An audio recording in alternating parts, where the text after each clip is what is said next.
A mother, a friend, a child.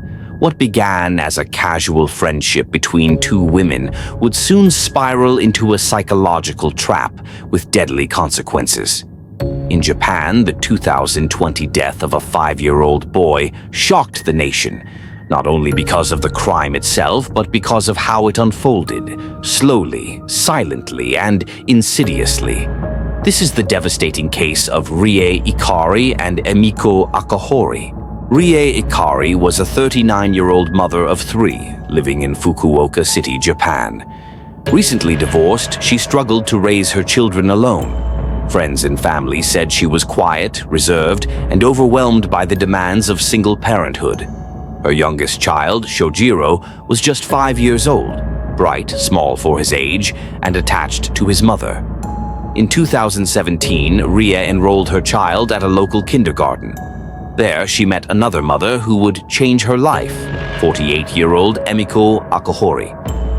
Outgoing and confident, Emiko quickly developed a close friendship with Rie.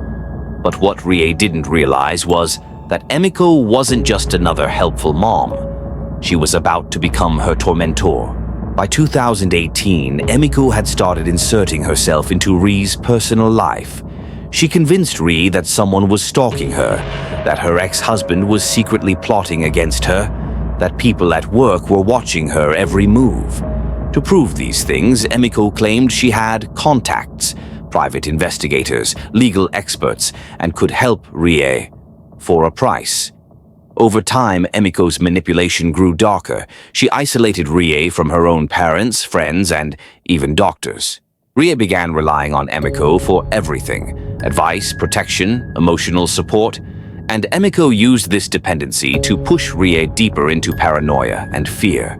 In the middle of this psychological chaos was Shojiro, Rie's youngest son. From the outside, neighbors began to notice that the boy rarely left the apartment.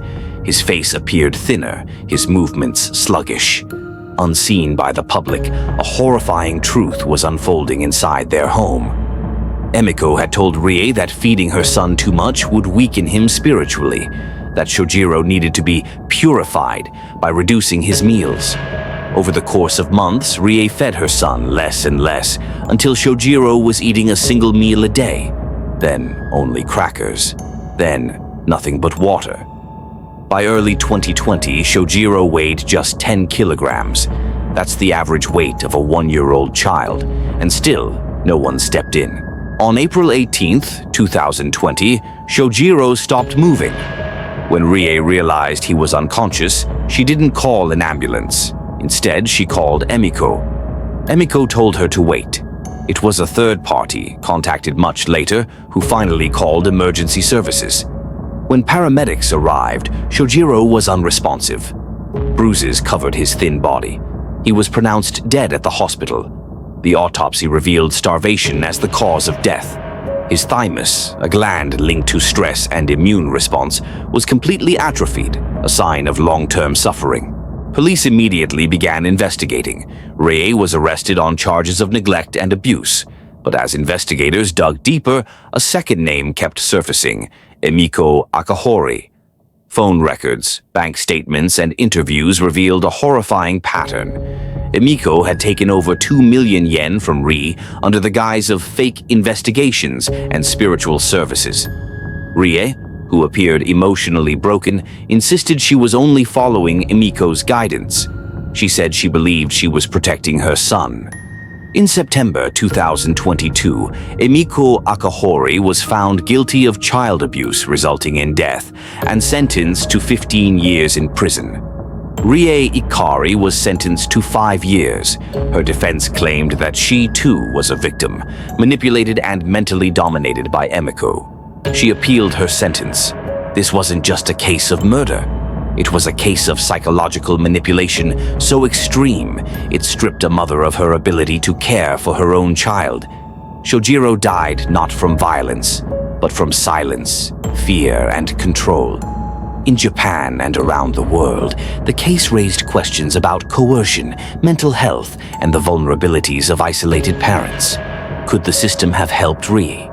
Could Shojiro's life have been saved if neighbors spoke up sooner? The answers may be complex, but Shojiro's story must not be forgotten.